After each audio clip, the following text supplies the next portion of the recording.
In una sala piena come non si vedeva da prima del Covid, circa 350 i delegati, la CGIL di Padova tiene la 2 giorni del congresso provinciale in vista di quello regionale di fine mese.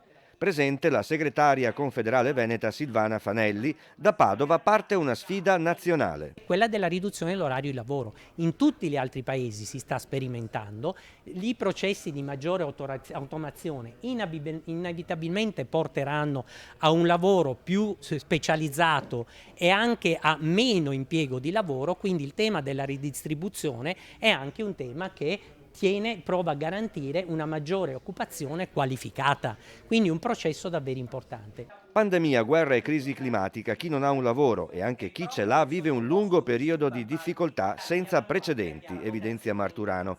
Il governo dovrebbe perciò non perdere tempo nell'affrontare temi importanti.